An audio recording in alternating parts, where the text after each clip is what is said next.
They wanted $500,000 to rebuild their quiet retirement, acting like the innocent victims of a cruel storm.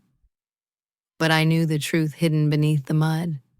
I'm Rebecca Morgan, and as I watched my parents huddled under a tarp, begging for help, I didn't see two helpless seniors. I saw the night they set our family home on fire and pointed the finger at me to save their own skins. Like, share, comment, and subscribe to our channel. We always appreciate the time you spent here with us. Now I sat in my warm car watching them shiver, ready to deliver the judgment they had been running from for 15 years. The rain didn't fall. It hammered. It was a relentless vertical assault that turned the world into a blur of gray slate and brown water. I sat inside my company-issued SUV, the engine idling, the heated leather seat the only source of warmth in the entire valley. Outside, the windshield wipers fought a losing battle against the deluge, slapping back and forth with a rhythmic, hypnotic thwack hiss, thwack hiss. I adjusted the cuffs of my blazer. It was Italian wool tailored to fit perfectly a shade of charcoal that matched the sky. My hands were gloved in black leather resting on the steering wheel. I didn't like touching things in these places. Disaster zones had a texture grit mold and despair, and I preferred to keep a layer of separation between myself and the ruin I was sent to evaluate. My name is Rebecca Morgan, and I am a senior claims adjuster for Sovereign Mutual. To the people shivering under tarps or standing in the lobbies of flooded motels, I am often mistaken for an angel of mercy. They see the logo on the car door and think I'm there to hand out checks and salvation. But I am not a savior. I am an actuary of ruin. I am a forensic accountant of tragedy. My job is to look at a pile of splintered wood and wet drywall, consult a contract thick with legalese, and determine if the catastrophe fits the narrow definition of covered peril. I am very good at my job because I don't let the stories get to me. I don't look at the family photos floating in the gutter. I look at the water line. I don't listen to the sobbing. I listen to the structural integrity of the foundation. I checked my reflection in the rearview mirror. Not a hair out of place. My eyes were clear, sharp, and cold. I had built a good life. I had a condo in the city with a view of the skyline, a retirement portfolio that was the envy of my peers, and a reputation for absolute precision. I had scrubbed the chaos out of my life with the same vigor I used to sanitize my hands after every site visit. I was safe. I was successful. And I was entirely, profoundly alone. I had orphaned myself by choice, or perhaps by necessity. It was the only way to ensure that the foundation of my life would never crack again. I didn't have emergency contacts. I didn't have holiday plans. I had the truth, and I had the law. Those were the only two things that didn't change when the weather turned. The rain intensified, drumming against the roof of the SUV like 1,000 fingers tapping for attention. The sound changed. It grew louder, deeper, until it wasn't the sound of water anymore. In the dark theater of my mind, the roar of the flood morphed into the crackling roar of dry timber consuming oxygen. The cold car vanished. Suddenly, I was 15 years old. The memory was always the same, sharp, hot, and suffocating. It was November then, too, but dry. The wind had been howling through the eaves of our Victorian farmhouse on Elm Street. We were broke. I knew it even then, in the way children sense the unspoken panic of their parents, the hushed arguments in the kitchen, the stacks of unopened envelopes on the counter. Then came the fire. I remembered waking up to the smoke, the acrid taste of burning varnish. I remembered the scramble out the back door, the heat singing the hair on my arms. We stood on the lawn, the three of us, Arthur, Martha, and me, watching the roof collapse in a shower of sparks that looked like hell's own confetti. But the horror wasn't the fire. The horror was what happened when the sirens faded and the red lights of the police cruisers began to spin. The fire investigator, a man with a soot-stained coat and suspicious eyes, had found the accelerant. It was clumsy, obvious, a grease fire that had accidentally spread to a trail of gasoline-soaked rags. It was insurance fraud, plain and simple. My parents were facing jail time and total ruin. I stood shivering in my pajamas waiting for my father to speak. I expected him to shield me. I expected him to be the man he claimed to be in church on Sundays. Instead, Arthur Morgan pointed a shaking finger at me. "It was Rebecca," he told the officer, his voice cracking with a performance of grief that sickened me to my core. "She's been troubled lately. We found matches in her room last week. We tried to get her help. I think she finally snapped." My mother, Martha, didn't scream. She didn't correct him. She just looked at the ground, clutching her shawl, weeping softly. She chose her husband. She chose her reputation. She chose her freedom over her daughter. I didn't. I had screamed, but I was a hysterical teenager, and they were respected members of the community. The system took over. Because I was a minor, and because my parents declined to press charges in a show of merciful parenting, I wasn't arrested. But I was removed. I was sent to a state ward, labeled a danger to myself and others. My parents collected the insurance payout, not the full amount, but enough to settle their debts and move 2 counties over. They washed their hands of the ashes, and they washed their hands of me. I never saw them again. I learned later that they told the neighbors I had run away to the city to live a wild life. It was a cleaner story than the truth that they had sacrificed their only child to pay a mortgage. Thwack hiss, thwack hiss. The windshield wipers snapped me back to the present. My heart was hammering against my ribs, a dull ache that never really went away. I took a deep breath, inhaling the scent of leather and sanitizer, grounding myself. "That was a long time ago, Rebecca," I whispered to the empty car. "You survived. They didn't win." I picked up my tablet to review the next assignment.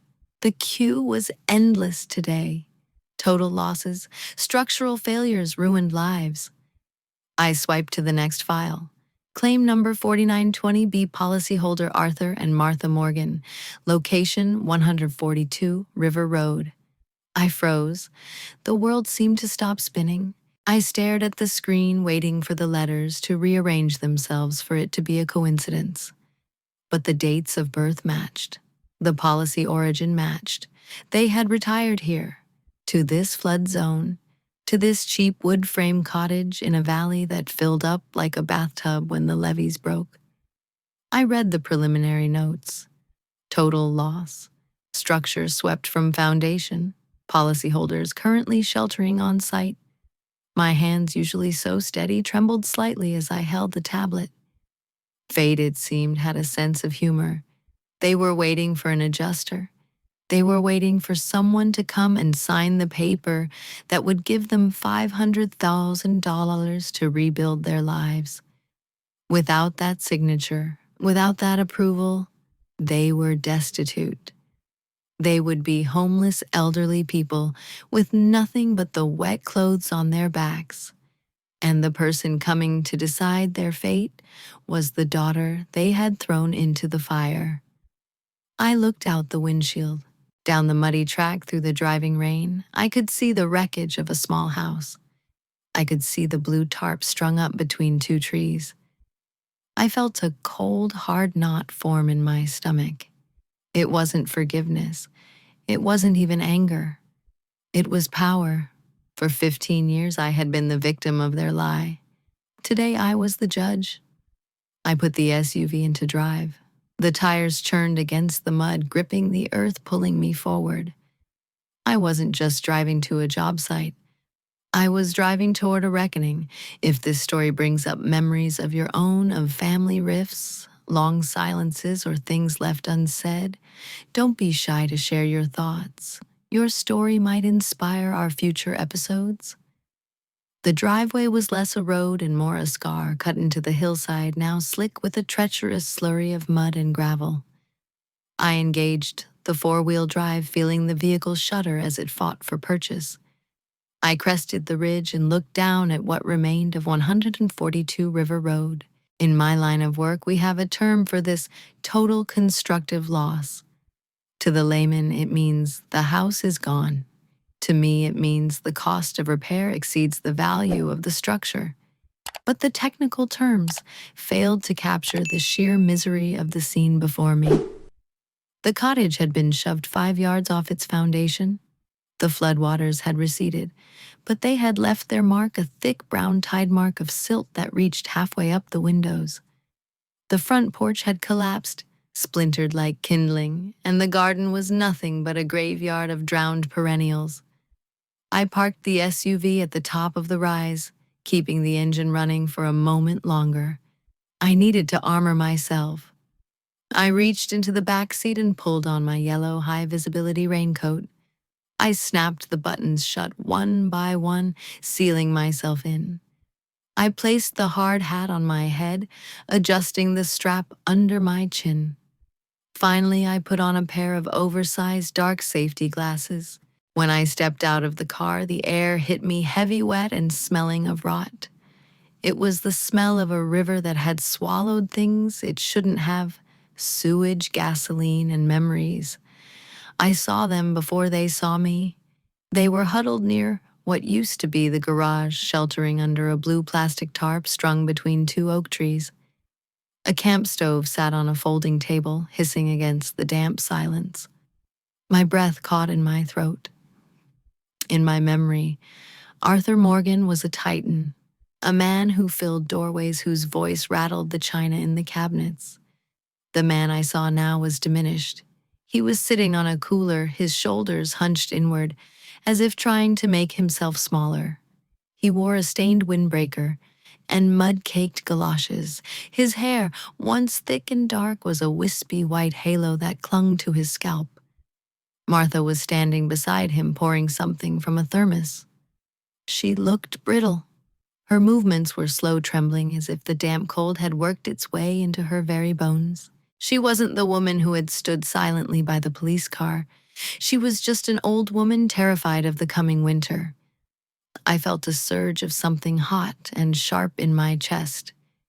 It wasn't pity. It was a bitter, dark satisfaction. They looked small. They looked breakable. For 15 years, they had been the monsters in my nightmares, the architects of my ruin. Now they were just 2 pensioners waiting for a check. I grabbed my clipboard encased in a waterproof cover and began the descent. My boots squelched loudly in the mud, announcing my arrival. Arthur looked up. He squinted through the rain, his eyes scanning over me without a flicker of recognition. He didn't see Rebecca. He didn't see the daughter he had betrayed. He saw the yellow coat. He saw the logo on the clipboard. He saw the adjuster. He stood up, straightening his back with a painful wince, trying to summon the ghost of his old authority. "Sovereign Mutual," he called out. His voice was thinner than I remembered, raspy with stress and damp air. "Yes," I said. My voice was calm, professional, and unrecognizable to my own ears. I kept my face neutral, hidden beneath the brim of the hard hat and the dark glasses. "I'm the senior adjuster assigned to your claim." I stopped 5 feet away from them. I didn't offer my hand. I didn't offer my name. Martha stepped forward, clutching the thermos like a lifeline. "Thank God," she whispered. "We've been calling for 3 days. We didn't know if anyone was coming." "The roads were impassable until this morning," I said, opening the clipboard. I looked at the paperwork, refusing to meet their eyes just yet. "Policy number 4920B, Arthur and Martha Morgan. Is that correct?" "That's us," Arthur said. He stepped in front of Martha, a protective gesture that made my stomach turn. Where was that instinct 15 years ago? Look, miss, as you can see, it's a complete wash. The water came up so fast. We barely got the car out. The house is done for. We need to know how soon the payout can be authorized. We have nowhere to go. I looked up, then staring directly at him through the tinted lenses. I need to assess the damage first, Mr. Morgan. The payout is contingent on the findings of the investigation. He blinked, unsettled by my coldness. He was used to charming people, used to being the respectable victim. Of course, but surely it's obvious it's a flood. We're covered for flood. We shall see, I said. Let's begin with the exterior. The investigation was a slow, deliberate dance. I made them walk me through every inch of the disaster. I took photos of the waterline. I measured the distance from the riverbank. I noted the debris field. I was methodical, but I was also hunting. Arthur hovered at my elbow the entire time, talking too much. Silence had always made him nervous. He filled it with bluster. We just put a new roof on last spring, he said, pointing to the shingled mess that was now resting in the mud. Top-of-the-line materials, copper flashing. That adds value, right? That increases the replacement cost. I made a note on my pad. Do you have receipts for that work? Well, no, Arthur stammered. Not on me. The files were in the study. The study is, well, it's downstream somewhere. I see. I kept writing. I knew looking at the shingles that the roof was at least 10 years old. The wear pattern was obvious. He was lying. It was a small, desperate lie, a reflex to squeeze a few extra $1,000 out of the tragedy, but it told me everything I needed to know. He hadn't changed. He was still a man who believed the truth was whatever he needed it to be in the moment. We moved toward the shell of the living room. The floor was buckled, looking like a frozen wave of hardwood. The smell of mold was already blooming, sharp and pungent. I need to verify the timeline of the event, I said, pausing by a shattered window. When did the water enter the home? Tuesday night. Martha piped up, her voice trembling. Around midnight, it came up so fast. Tuesday the 4th, I repeated. And when did you evacuate? Early Wednesday morning, Arthur said. We slept in the car up on the ridge. I nodded. I need to return to my vehicle to check the policy endorsements and verify the coverage periods. I'll be right back. Can't you just tell us? Arthur asked, a frantic edge creeping into his tone. Is it approved? It's $500,000, right? That's the limit. I have to check the data, Mr. Morgan. Protocol. I turned my back on them and walked up the muddy slope to my SUV. I needed the distance. Being that close to them, smelling the coffee on their breath, hearing the familiar cadence of their lies, it was eroding my composure. I climbed into the driver's seat and shut the door, sealing out the sound of the rain. I pulled the laptop onto my lap and plugged in the cellular uplink. I wasn't looking for endorsements. I was looking for the one thing that trips up more claimants than anything else: administrative error. I pulled up their billing history. Arthur and Martha Morgan, policy active since 2018, auto-pay setup. I scrolled down to the most recent activity. My finger hovered over the screen. There it was, a red flag in the system. Payment. Due October 1st. Payment status failed. Insufficient funds. Payment reattempted October 6th. Posted. My heart hammered against my ribs. I looked at the calendar. The event, occurred on the night of the 4th. At the precise moment the water breached their threshold, their policy was technically in a lapse. The autopay had bounced, likely due to a banking error or a forgotten transfer, and the system hadn't successfully processed the makeup payment until 2 days after the disaster. I sat back in the leather seat staring at the glowing screen. Strictly speaking, by the letter of the contract Sovereign Mutual held with Arthur Morgan, the house was uninsured at the moment of destruction. The grace period for a standard lapse was 24 hours. They had missed it by 48. I had them. It was legal. It was binding. I could deny the claim right now, drive away, and never see them again. I could leave them in the mud with their lies and their ruin, and I would be entirely justified by the corporate handbook. It was the perfect bureaucratic vengeance. They had used the law to destroy me. I would use the policy to destroy them. But it wasn't enough. I wanted to see his face. I wanted to see Arthur Morgan realize that his charm, his bluster, and his lies couldn't save him this time. I wanted him to know why. I closed the laptop with a snap. I didn't print the denial form yet. I wanted to prolong the moment. I wanted to walk back down there, lead them into the deep water, and let them think they were safe before I pulled them under. I stepped back out into the rain. When I reached the bottom of the hill, Arthur was waiting for me, a forced smile plastered on his face.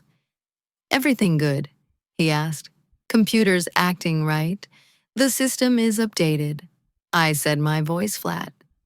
"But there is one final thing I need to examine. The interior contents. We need to document what you lost inside. Personal property." "Of course," Arthur said, relieved. He gestured to the gaping hole where the front door used to be. "After you." He thought the worst was over. He thought he had successfully navigated the bureaucracy. He didn't know he was walking into a trap, and he certainly didn't know that the trap had been set 15 years ago. It's easy to judge from the outside, isn't it? But when family and money get tangled up, the lines between justice and cruelty can get awfully blurry. Don't be shy to share your thoughts. Your story might inspire our future episodes. The interior of the living room was a cavern of rot. The drywall had wicked the floodwater up to waist height, turning the once white walls into a spongy gray mush.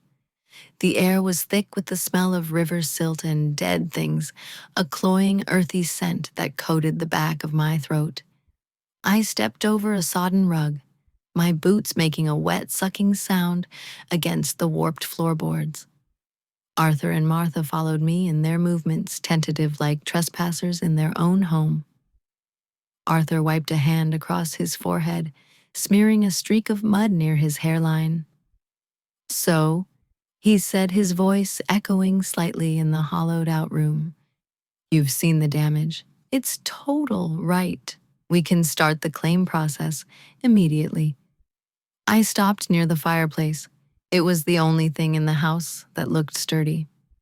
I turned to face them, keeping my expression entirely blank behind the dark safety glasses. "I have reviewed the policy data, Mr. Morgan," I said. My voice was low, competing with the steady drip, drip, drip of water leaking from the ceiling.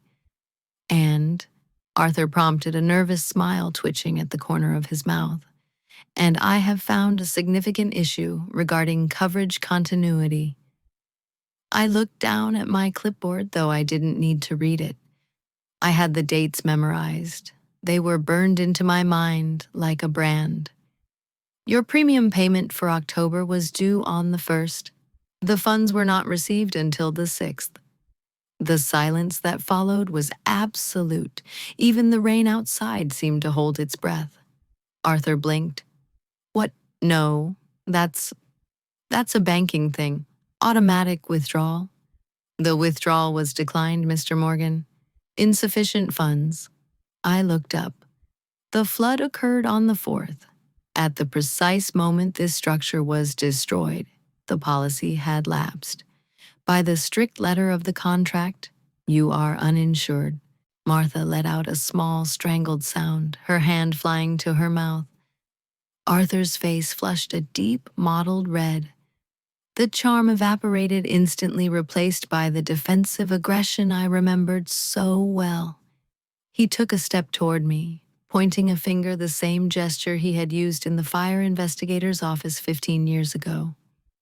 "Now you listen here," he snapped. "That is a technicality, a clerical error. We have paid our premiums for years.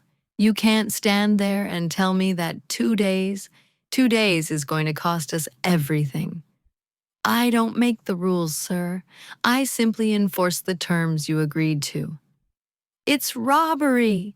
Arthur shouted, his voice cracking. "It's theft. We are victims here. The river took our home, and now you want to take our future over 48 hours? The contract is binary, Mr. Morgan. You are either covered or you are not. Negligence has consequences." "Negligence." Arthur spat the word. "You don't know the meaning of the word. We are responsible people. We have been upstanding citizens our whole lives. We don't deserve this cruelty." I felt the heat rising in my neck, a physical pressure building behind my eyes. "Cruelty?" I repeated quietly. "Yes, cruelty." He gestured around the ruined room. "Look at us. We have nothing. We are good people who have had a run of bad luck. We have never done anything to deserve this kind of treatment. We have never done anything wrong." The words hung in the damp air. We have never done anything wrong. It was the lie. It was the same lie he had told the police. It was the lie that had erased my childhood. It was the lie that had sent me to a group home with bars on the windows while they bought a new car with the settlement money. Something inside me snapped. It wasn't a loud break. It was the quiet final fracture of a dam that could no longer hold back the water. "Never done anything wrong?" I asked. My voice was different now. The professional modulation was gone, replaced by a cold, hard edge that belonged to a 15-year-old girl shivering on a lawn. Arthur stopped his pacing. He looked at me, really looked at me for the first time. "What about the fire on Elm Street?" I asked. The color drained from Arthur's face so fast, it looked like he'd been struck. Martha gasped a sharp intake of air that sounded like a sob. "What?" Arthur whispered. I reached up and pulled off the hard hat, letting it drop into the mud at my feet. Then slowly, I removed the dark safety glasses. I looked him dead in the eye. "You said you've never done anything wrong," I said. "But you know that isn't true. You know exactly what you did to save your own skin when the money ran out last time." Arthur stared. He squinted his eyes, searching my face, trying to reconcile the successful cold woman in the Italian blazer with the terrified teenager he had disowned. Rebecca," Martha breathed. It was barely a whisper. "Hello, Mother," I said. The word tasted like ash. Arthur staggered back a step, his hand grasping the mantelpiece for support. It can't be. You're gone," I finished for him. "Discarded, written off as a loss." I took a step forward, closing the distance between us. "Fate has a funny way of balancing the ledger, doesn't it? Arthur, 15 years ago, you pointed a finger at me to collect an insurance check. You burned my life down so you could get paid." I held up the clipboard. "And now," I said, my voice trembling with suppressed rage, "I am the one holding the pen. I am the one who decides if you get a check or if you starve in the street. I hold your life in my hands just like you held mine." Martha began to weep openly, burying her face in her hands. "Oh, God," she sobbed. "Oh, God, we didn't know." "You didn't care," I snapped, turning on her. "You let him do it. You stood there and let him tell the police I was crazy. You let them take me away." "We were scared," Arthur shouted, but there was no power in it. He looked small. He looked terrified. "We were going to lose the house. We didn't have a choice." "There is always a choice," I said mercilessly. and you made yours, and now I'm making mine. The policy is lapsed. The claim is denied. I turned to walk away. I had done it. I had delivered the justice I had dreamed of for a decade. 3. The twist, the evidence of guilt. Wait. Arthur lunged forward not to attack me but to grab a sodden cardboard box that was perched precariously on a waterlogged armchair. He was trying to stop me trying to say something, but his coordination failed him. He knocked the box over. It hit the floor with a wet thud. The contents spilled out into the muck between us. It wasn't valuables. It wasn't jewelry. It was papers, photographs, old letters. I looked down, ready to step over the debris and leave them to their misery. But my eye caught something. Amidst the ruined water-stained Polaroids of a life I wasn't part of, there was a thick cream-colored envelope. It was sealed. It was dry, having been protected in the center of the stack. On the front, in Arthur's handwriting, shaky but unmistakable, was one word: Rebecca. I froze. The anger in my chest paused, suspended by confusion. Arthur saw me looking at it. He didn't try to hide it. He just slumped against the wall, sliding down until he was sitting in the dirt, his head in his hands. "What is this?" I demanded. I bent down and picked up the envelope. It felt heavy, thick. "Open it," Arthur whispered. He sounded defeated. He sounded like a man who had been carrying a stone for a very long time. I tore the seal. My fingers were numb, but I managed to pull out the contents. It was a cashier's check. I stared at the numbers. $10,000. I looked at the date. It was 5 years old. The payee line had been filled out to a charity, the State Foster Care Association. But the memo line written in that same shaky ink read, "Restitution for R." I flipped through the other papers in the envelope. There were more checks, older ones, smaller amounts, $500, $200, $1,000, each one dated a year apart. None of them had ever been mailed. "We couldn't find you," Martha sobbed from across the room. "We tried. After the first year, the guilt, it ate him alive. He stopped sleeping. He started putting money aside, every extra dollar. He said we had to pay it back." I looked at Arthur. He was weeping silently, tears tracking through the grime on his face. "Why didn't you send them?" I asked, my voice barely a whisper. "Why didn't you send them to the charity?" Arthur looked up. His eyes were red-rimmed with a sorrow so deep it looked like physical pain. "Because if we sent them, it meant you were really gone. It meant we had to admit what we did." He gestured helplessly at the checks in my hand. "We kept them, like a penance. We thought if we saved enough, maybe one day you'd come back and we could give it to you. We could buy back our souls." He laughed, a dry, hacking sound. "But we were too afraid. We were afraid you'd hate us. We were afraid the police would find out. So we just lived with it. We lived in this house with our ghosts." I stared at the checks. They were void now, most of them expired. They were useless pieces of paper, but they were evidence. They weren't the monsters I had built in my mind. Monsters don't save money, they don't have to pay a debt to a ghost. Monsters don't drive themselves mad with guilt. They were just cowards. Selfish, frightened, pathetic cowards who had been living in a prison of their own making long before the floodwaters came. I looked at the check in my hand, then at the ruined house, then at the broken old man on the floor.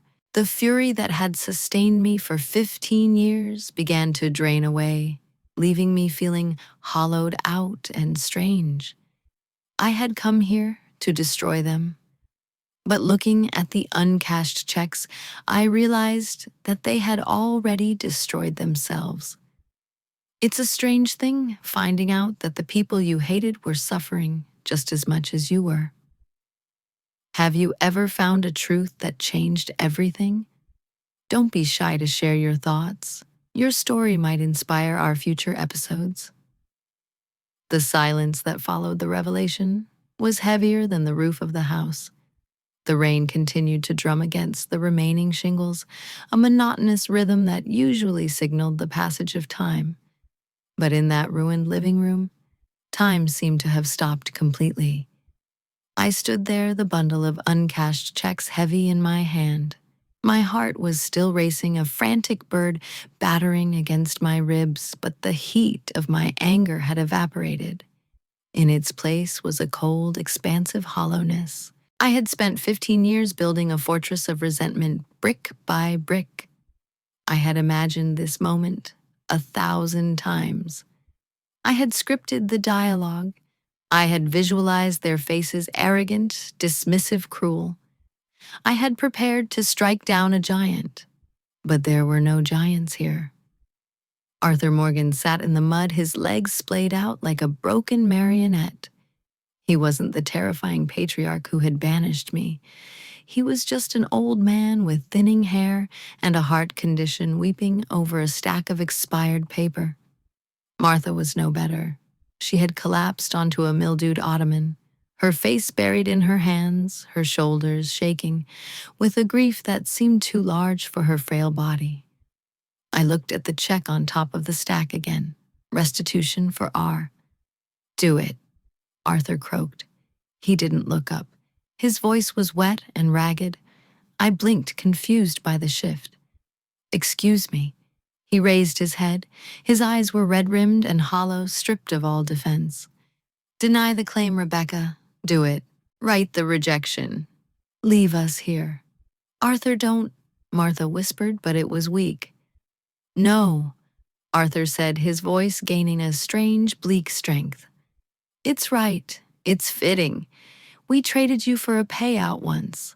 It's only right that we lose the payout to you now. It's the only way to balance the books." He looked at the wreckage of his home, then back at me. "We've been waiting for this. I think we've been waiting for the punishment to finally arrive so we could stop looking over our shoulders." I took a step back. This wasn't how it was supposed to go. They were supposed to fight. They were supposed to be greedy to the end. But Arthur wasn't fighting. He was surrendering. He was offering his neck for the blade. I felt a wave of nausea. Vengeance, I realized, was a specific kind of poison. It tasted sweet and empowering when it was in the bottle, but once you swallowed it, once you actually destroyed someone, it turned sour in your gut. There was no triumph in watching an old man beg for ruin. There was only a profound sense of waste. I looked around the room. The mold was climbing the walls. The smell was unbearable. If I walked away now, if I filed that denial, they would likely die here.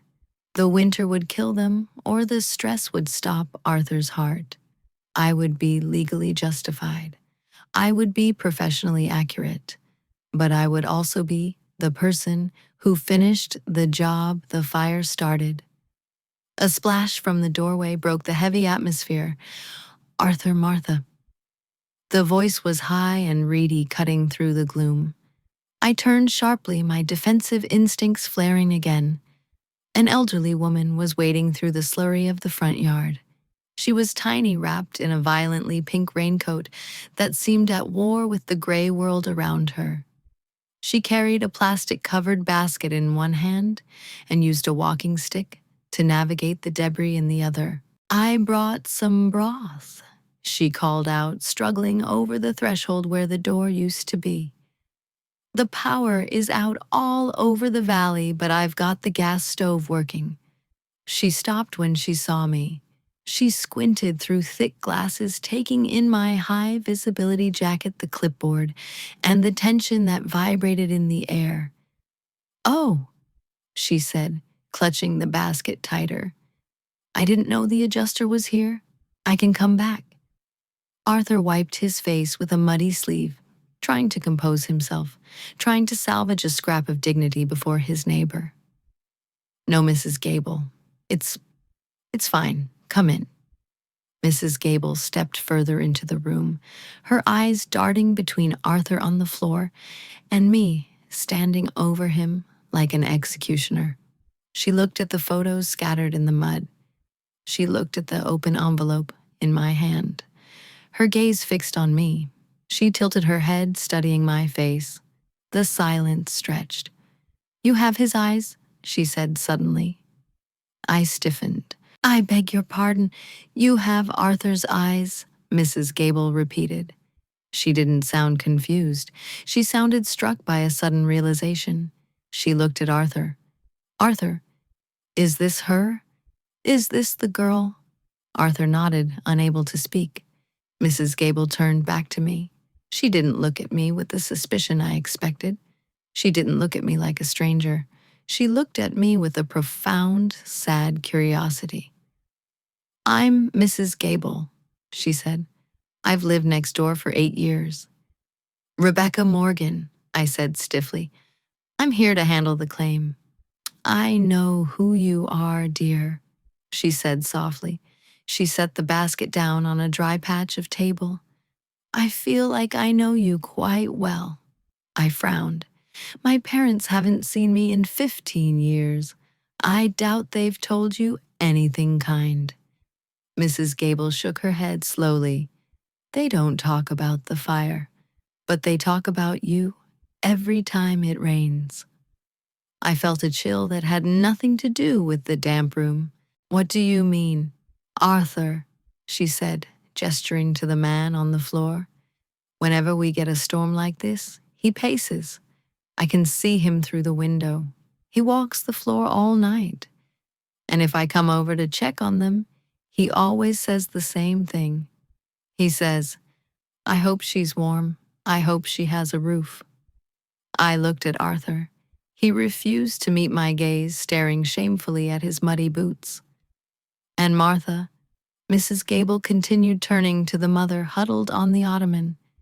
"She keeps a calendar in the kitchen. She marks your birthday. Every year she bakes a cake, chocolate with vanilla frosting. She puts candles on it and they sit there in the dark and they cry. Then they throw it away." My breath hitched. Chocolate with vanilla frosting. That was my favorite. I hadn't had it since I was 14. "They were afraid you'd never come back," Mrs. Gable said, her voice gentle but firm. "And they were terrified that if you did, you would find out that they never forgave themselves." She stepped closer to me, ignoring the mud on her shoes. "I don't know what happened between you people. That's not my business. But I know what I've seen for 8 years. I've seen 2 people living in a purgatory, waiting for a ghost to come home and haunt them." She looked at the checks in my hand. "I see he finally showed you the money. He told me once he was saving it. He said it was blood money. He said he couldn't spend a dime of it on himself." The revelation hit me with the force of a physical blow.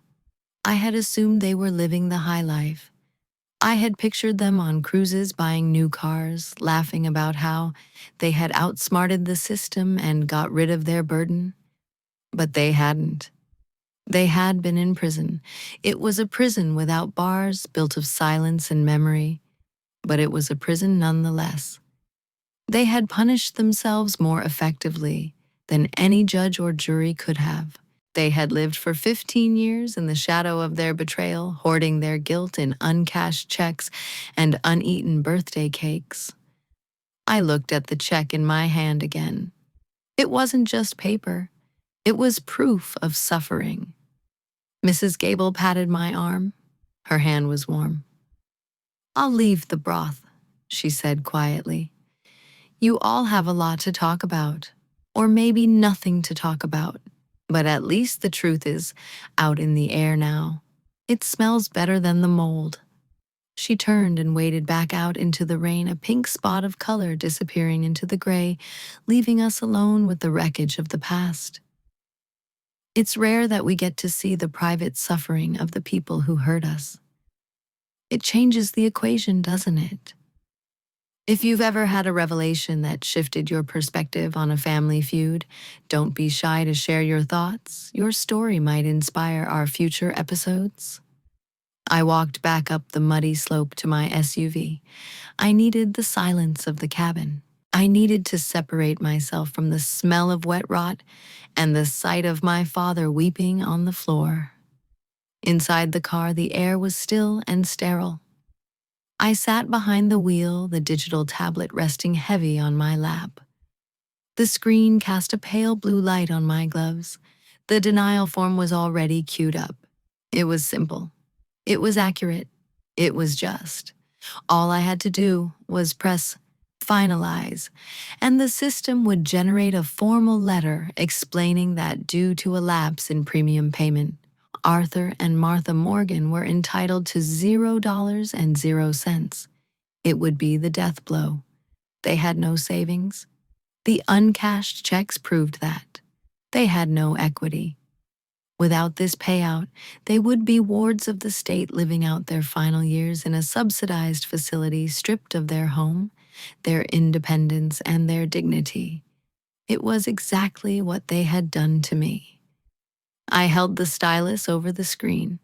My hand didn't shake. I was a professional, and I had the power to balance the scales of the universe right here, right now. I could finish the story they started 15 years ago. I could be the fire that consumed them.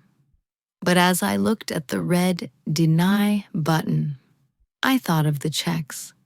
I thought of the chocolate cake with vanilla frosting sitting in the dark.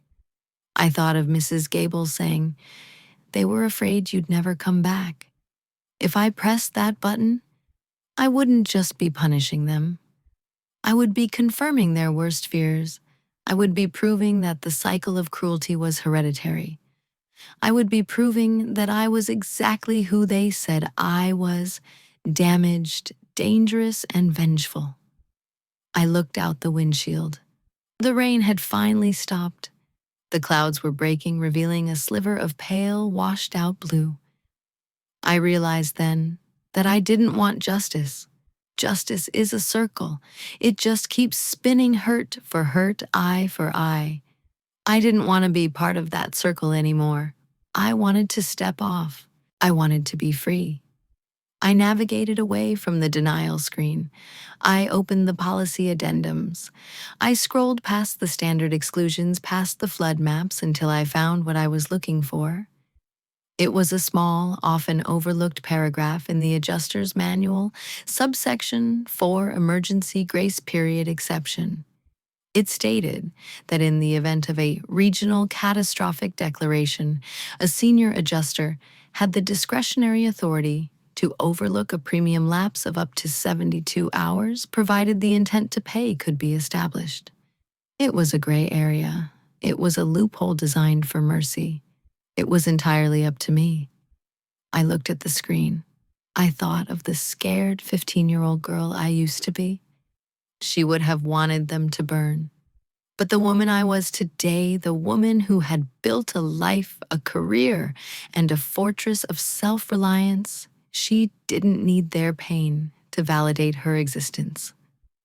I tapped the box next to subsection 4. I typed in my override code. I selected the status, approved. The screen flashed green. Payment authorized, $500. I let out a breath I felt like I'd been holding since the night of the fire. The knot in my chest, that hard, cold stone of resentment, loosened. It didn't disappear, but it lost its weight. 3. The lesson: breaking the cycle. I walked back down the hill. The living room was quiet. Arthur and Martha were exactly where I'd left them, frozen in their tableau of despair. When I entered, Arthur looked up, his face gray and slack. He was bracing himself for the blow. I didn't say a word. I simply walked over to him and held out the tablet. "Sign at the bottom, please." Arthur looked at the screen. He squinted his eyes, struggling to focus. Then he froze. He saw the green banner. He saw the amount. I don't understand," he stammered, looking up at me with wide, wet eyes. "The policy. You said I found a clause, I said, my voice steady and cool. Subsection 4. It allows for a grace period during regional disasters. You are covered, Mr. Morgan. Full replacement cost. Martha let out a sob that sounded like a scream. She clutched her chest, rocking back and forth. Oh, thank God. Thank God. Arthur stared at me. He wasn't looking at the money anymore. He was looking at me.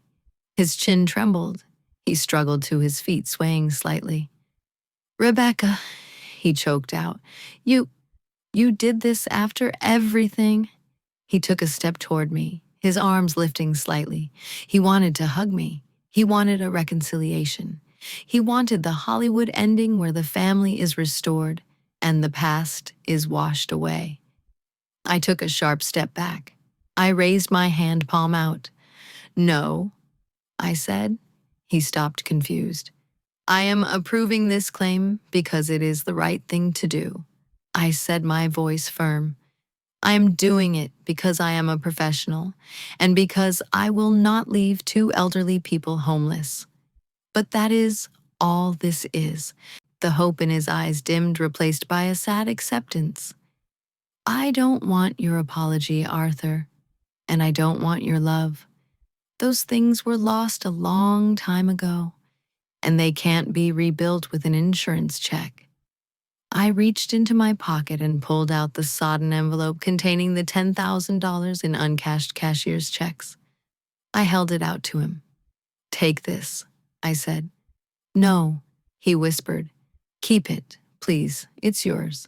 It's restitution. I don't need your restitution, I said. I have my own money. I have my own life. I pressed the envelope into his shaking hand. Use the insurance money to build a dry house somewhere up on the ridge where the water can't reach you, and use this money to fill it with new things. Don't live in the past. He took the envelope. He looked at me with a mixture of awe and heartbreak. He realized finally that he had no power over me. I wasn't his victim, and I wasn't his executioner. I was just a stranger who had shown him mercy. Thank you, he whispered. Rebecca, thank you. Be safe, I said. I turned around and walked out of the house. I didn't look back. I didn't see if they were watching me. I navigated the mud of the driveway, climbed into my SUV, and started the engine. As I drove out of the valley, the sun finally broke through the clouds, illuminating the wet road ahead. It was bright, sharp, and clean. I had walked into the wreckage of my past, and I had left it there. I hadn't burned it down, and I hadn't tried to fix it. I had simply shown it grace and then walked away. I felt lighter than I had in years. Mercy, I discovered, wasn't a gift you gave to the people who hurt you. It was a gift you gave to yourself to finally set down the heavy burden of hate.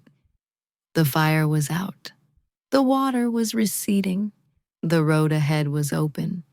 Sometimes the hardest thing to do isn't to fight back, but to show compassion to those who don't deserve it. It's a heavy door to open, but walking through it is the only way to be truly free. Don't be shy to share your thoughts. Your story might inspire our future episodes. And so Rebecca chose peace over punishment, breaking a cycle that had held her captive for years. Have you ever faced a similar choice between vengeance and mercy with family? Don't be shy to share your thoughts. Your story might be the inspiration for our future episodes. We read every single comment. We truly appreciate you being here. There are even more captivating stories waiting for you right on your screen. Please click one now so you don't miss the ending. I look forward to seeing you in the next video. This has been a story from Ashes of Revenge. We'll see you next time.